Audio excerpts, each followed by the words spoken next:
practice in St. Louis. So I opened St. Louis Physical Therapy at that time. And that was 2002, and we slowly grew that. And we grew that company to where we had 7 clinics.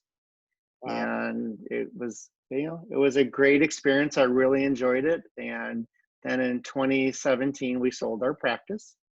And we sold our practice to a major rehab provider. Uh-huh. And I quickly found out that although I sold to a great group and they were very nice people, there was something that I really missed. And I found it very quickly that I found out what I missed, and it was the entrepreneurial spirit. When Huh. you're either self-employed or you're doing things on your own, it can be a hard thing to lose that. And then again, I worked for a great group. I have no problems with that, but I just would wake up in the morning and there was a void there. Mm. And so kind of flash forward to March of 2020. Okay. So I'd been working for this group for about 2.5 years. Uh-huh. And then the COVID pandemic hit. Yep. And I have 2 kids that are 10 and 14, and I wanted to be able to spend time with them. So because I work in healthcare, I knew that I could be exposing myself every day. So I took a leave of absence from my job because I wanted to be able to spend time with my kids. Uh-huh. Well, quickly after I took that leave of absence, I started thinking about what that future for me would hold. And I definitely started thinking about telehealth. And I thought, well, because I thought the idea of working from home, being my own boss again, and there was something that was just very appealing to that. And the fact that once COVID hit, the world, as we know, right, it's totally changed. And so things that were in the old world as we knew it, things just have changed. And so I kind of just put 2 and 2 together as something that would fulfill my entrepreneurial spirit, and allow me to work from home and spend more time with my wife and dogs and kids. And so I came up with the concept of iMove TelePT, and iMove TelePT launched on April 1. And it's so it's kind of a combination of, Debbie, when you're in your career and you've done something for a very long period of time, even if you love doing what you do, and I did love doing what I did and working in the outpatient setting, you still sometimes need a change. Yeah. And so I'm sure that, anyone that's will watch this can, if they've been in their career for a long enough period of time, they know that something needs to change. We are human beings, and Yeah. human beings oftentimes need change. So that's really what led me to this, because patients still need physical therapy care, but with the pandemic, things changed to where people were a little bit more apprehensive about coming in and getting treatment, and me putting my hands on them and doing things like that. And to be honest, we don't know what the future is going to be. Yeah. Yeah. Mm, Very true. So yeah. I've heard about telehealth in the last few months, but is it new? Well, it's not really new. I believe, and there's kind of conflicting stories on this, but um, the first like telemedicine appointment was like in 1989. No kidding. But from a physical therapy standpoint, the first documented physical therapy telehealth visit was in 2004. Okay. But and then I would say in the maybe 2010, around 2010, maybe with the Affordable Care Act coming on, with former President Obama, I think making a telehealth push, you started to see some physician offices that were using telehealth. I know that Mercy here, off Olive and Clarkson, they've got their own, like, it's like a virtual telehealth center. And so 2010, early 2010s, you started to see that come about. However, there was no real physical therapy movement to join telehealth. And I think some people started talking in 2017, 2018. I know of no practices in St. Louis that until the pandemic did telehealth where you actually, you have a visit with a patient like you and I. Right. I don't believe anyone was. Perhaps there was someone out there doing it, but I was not aware of it. And so then, but it was being talked about, in our journals, and we would go to a conference and there might be a presenter kind of talking about telehealth. So you knew it was out there, but mm, it just didn't, maybe it didn't make sense or there wasn't a need. And as long as people were still coming into your office. So again, but that all changed really in mid-March when within a period of a week or two, Yeah. most outpatient physical therapy clinics, they probably lost half of their patient volume. So Yeah. all of a sudden, everyone started talking about telehealth. What can we do to start providing telehealth? The platforms have been out there for a while, but not too many people got on the bandwagon. Well, Okay. that's obviously changed now. Yeah. Yeah. So necessity has become the mother of That invention or getting it that together, absolutely, Yeah. absolutely. So, okay. So how does telehealth physical therapy work? So that, Yeah. yeah. Right. So what happens, for example, if a patient wants a scheduled appointment with me, they go on my website, they schedule appointment, I get alerted to it. And then the way it works is that I send the patient a link and they type that link in, and then at our appointment time, they meet me in what is our virtual treatment room. So Okay. kind of like just like you and I, Right. they come to the room, I come to the room, and the first appointment is always an hour long because that's when we do our evaluation and really try to hone in on what that problem is. Yeah. And the evaluation is pretty much the same as it would be in an office. We look at see how people are moving. We can check strength. We just have them check it for us.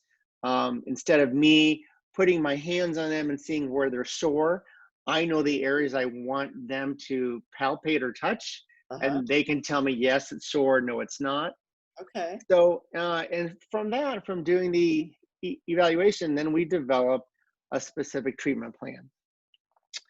And my whole goal with this is I practice what's called manual therapy. So I do a lot of hands-on work, a lot of soft tissue massage work. I mobilize joints. So as a manual therapist, my goal was to, okay, how can I get my hands in that screen? Right. And that is obviously it can be a challenge. My way around that was I have created about 75 videos that will allow a patient's friend or spouse or whatever older child to easily do some basic manual techniques to help to decrease pain and get the joint moving. And these are all very simple because even when I worked in the clinic setting, I would oftentimes have a spouse come back and say, hey, this is really helping Mary. I want to show you what I'm doing because you can safely do this at home. So it's that same kind of concept. Okay. And so then after a couple appointments where we are doing a lot of the education on what their spouse or friend can do to help them, um, it will slowly begin to shift to where it's just exercise only. So we incorporate the exercise from the beginning. Uh-huh. In the beginning, I would say maybe it's an equal split between me instructing the patient in exercise and then me instructing their spouse or their partner, whoever, in doing some safe techniques to help. But I would say the biggest thing and really what a physical therapist, the best tool we have is our patient education. Ah. Because even when I would have patients come in the clinic, no matter what I would do, I would make, if I did the best manual technique on them, that was helpful and the exercises are helpful. but it's that education that will give a person control over whatever their condition is. Okay. Because without that education, you don't have control over what the problem is. You don't have power over what the problem is. So whether I am working with someone in a clinic or whether I'm talking with them here, patient education is such a huge component. And this has really heightened my patient education skills because all we have really is the verbal communication. Okay. So the videos that you made come into that somewhat, or Yes, yeah, yeah. And, you know, and I'll say as well that, you know, the platform that I use, it's a HIPAA compliant platform. You know, I don't do this on whatever, Skype or Zoom. I know Zoom has sort of made a couple HIPAA compliant platforms, but the platform I use is very simple. It uses Google Meets. It's all HIPAA compliant, and it just works well. I can share my screen. So if there's a picture of a back I want to show someone, sort of educate them, I can share my screen. And awesome. it just works well. And I think the beauty of it is that the patient never has to leave their house. That's huge for a lot of people right now. I Yeah. mean, not only I think from a safety standpoint, but from a time standpoint. Yeah. I Absolutely. mean, if you have a PT appointment at 1 o'clock, um, you know, you probably have to leave your house or your work by at least 12:30, Yep. and then you have an hour appointment, then you got at least a half hour travel back. So it's a huge, it's really is a much more efficient way of care. Uh-huh. And so I don't think it's going away. I really don't. I really see the majority of outpatient practices having a telehealth component. I'm actually one of the few out there that all I do is telehealth. Right. But I really see this. It's not going to go away. It Right. may not be as much of a um, part of everyone's practice in 6 months as it is right now, Uh-huh. because the world will change and people will forget certain things. Right. But yeah, yeah, no, I really don't think it's going away. You know, to be honest, the primary care physicians, they've been the ones that have really been using telehealth more for a longer period of time. Yeah. And I think it totally makes sense. And, you know, for a while, insurance was not paying for it. Some insurances do, some do not. It really depends on the state you're in. Did that shift completely with the COVID crisis, or is it It still? did, it did. So a lot of, so I don't believe before the COVID pandemic hit, I don't think telehealth was covered by any insurance. I could be wrong, but I don't think they were covered by any insurance. Uh-huh. But now there's several that do, but it again, it's kind of state by state because insurance plans, except for the government plans like Medicare, TRICARE, things like that, Yeah. all the insurance plans are really kind of state by state. So you have to check with your individual carrier and see if they do cover telehealth. Okay. All right. So can you see patients that live anywhere? So I'm allowed to practice telehealth in 18 states. Wow. So because I am a physical therapist, I have to have a license. Right. So in order to practice telehealth with a patient that lives in a certain state, I have to have a license in that state. Okay. So right now I'm up to 18 states where I can do telehealth, and Yeah. you know, hopefully that grows. It can be a slow process sometimes expanding that, but yeah, 18. That's great. So does somebody need like a doctor's order to come to you, or can I contact you directly? Yeah, well, they can always contact me directly, and I definitely encourage people, if you're uncertain if telehealth is right for you, or if you just want to spend a little bit more time with me before you make an appointment, I do offer free 30-minute discovery visits where we pretty much just talk, Yeah. and I'll tell you, yeah, I think you're a good fit for me, and you'll tell me the same, because you may not be, you know, not every patient that contacts me is a good fit. Somebody may need more what we call acute care, meaning they may need that hands-on directly and immediately. And in Yeah. that case, I would help them to find a therapist.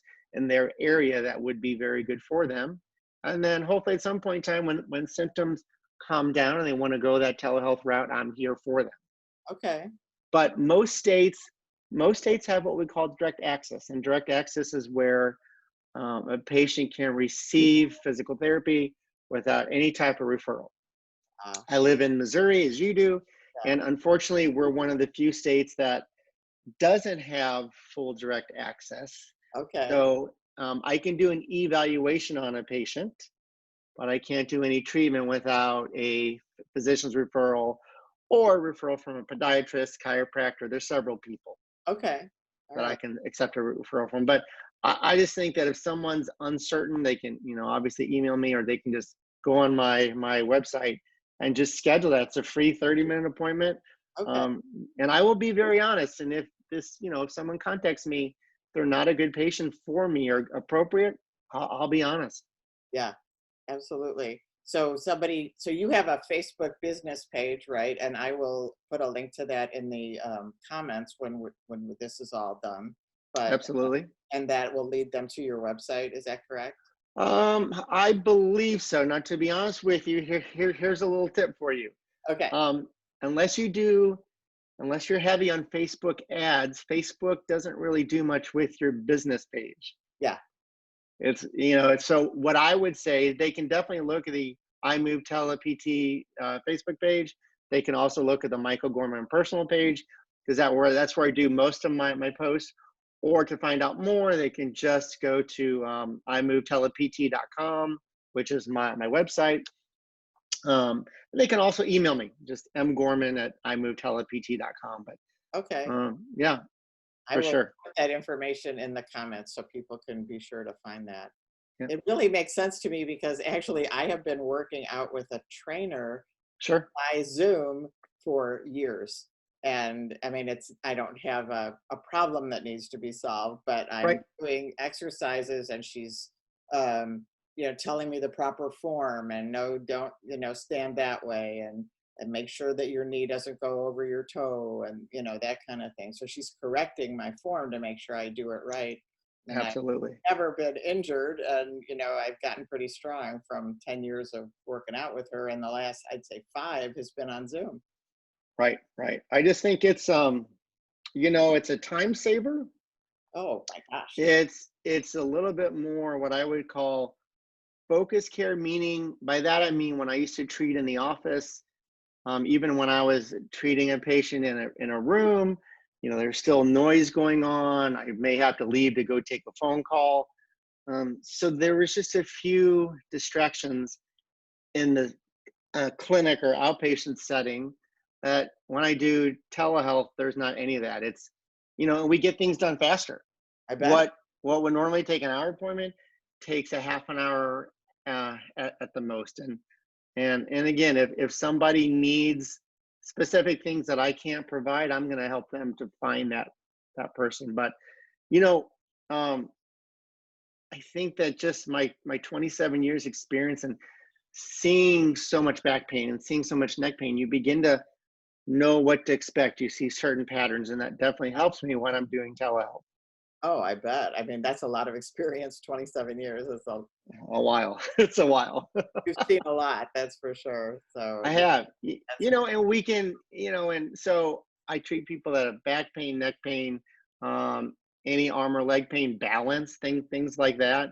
okay. I also have um, a specific niche for treating golfers.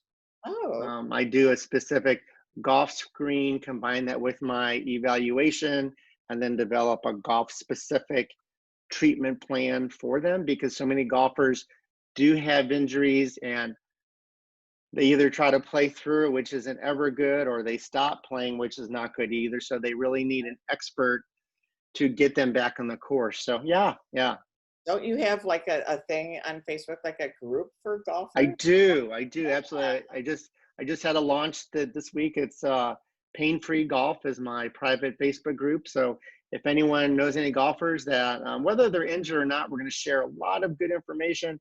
I'm not a golf pro. I'm not a golf coach, but I understand. I love golf, Yeah. and I understand how the body works and how the golf swing works. And if certain parts aren't moving, I know what compensations are going to occur. So my Yeah. goal is just to get as many people golfing healthy as I can, because that's golf is, I don't know. Are you a golfer, Debbie? I am not. My father was, and he used to tell me all his golf stories, and I know all the terminology, and I have never, ever played Yeah, golf. it's it is a very unique game, but it's I've never seen an ugly golf course. You're outside, you're breathing the fresh air four Right? hours. If you want to have a drink, you have a drink. You're with friends, and it's just a very challenging game. So I just love golf. So I figured, well, I want to use some of my physical therapy experience to allow me to start kind of treating that niche. So That makes so like much sense because you're a golfer and you're a physical therapist, so you know how they intersect. absolutely. Absolutely, absolutely. And people always say, "Oh, isn't golf bad on the back?" No, golf isn't bad on the back unless you have issues where you may be stiff in one area or you may move too much in one area, and that just, we need to fine tune that. But Uh, golf inherently is not bad on the back. It's just, some people have not good backs, and then they try to do what they shouldn't do, and then problems occur. yeah, got So it. yeah, Okay. yeah. Yeah, that's great. That's very cool. So, what is your mantra? What words do you live by? That's a good question. I do have several, but I think my favorite one is get the most out of today that you can, because we are not guaranteed tomorrow. I just I love work and I love being busy, but that is just so true because we're not guaranteed tomorrow. So let's get the most out of today that we absolutely can. Yeah, I love that. That's very good. Those are great words to live by. Yeah, for sure. For Yeah, sure. thank you. I'm sure you have one too, don't you, Debbie? Um, Trying to think. One of my favorite quotes, I would say, is a quote from Wayne Gretzky, and it says, "You miss 100% of the shots you never take." That is so true. Yes. Yeah. So, Very, very true. as a an entrepreneur and a business owner, I think that really resonated with me when I began my business 10 years ago. So It's kind of like, it's better to have tried and failed than to not have tried at all. well, And that, you know, just try it. And if it's not successful, then so be it. So then you try something else. It's not that you're a failure. You're a failure if you want to do something and fear keeps you from doing it. So yeah, I for sure. somebody that I follow had a little acronym for life, LIFE, which was Uh-huh. learn, implement, fail, evaluate, and then do it again. And keep It's very doing true. it again. Very true. Because we all know that life is not stagnant. It's always changing. Mhm. And, I would have given you $1 million if in 2010 you said, Mike, in 10 years you're gonna own a telehealth practice. I would have laughed at you and I would have said you are crazy, but you just don't ever know. Yeah, You just don't ever know. yeah, very true, very true. Well, thank you so much for taking the time to share about what you're doing. I actually, I have an allergy thing with my eye. I apologize, but I'm really excited about what you're doing, and I think it is Thank you. such a great fit for so many people who, I love the time saving aspect of it, but it's great for people who can't get out, and not aren't as mobile, and all kinds of situations where Yeah, it's not only more convenient but just more accessible to a lot of people. absolutely. And Absolutely. right Well, now, I want to thank you. Thank you for this opportunity to let everyone know a little bit more about telehealth and iMove TelePT. And thank you. And we owe my wife and I owe a lot to you, Debbie, and thank I'm always happy to give back when I can. thank you very much. I appreciate it. And if anyone is interested in learning more about what Dr. Gorman is up to, I'll put those links in the comments on this post. So thank you very much. Thank you, Debbie. Have a good night. You too. Bye bye. Bye bye.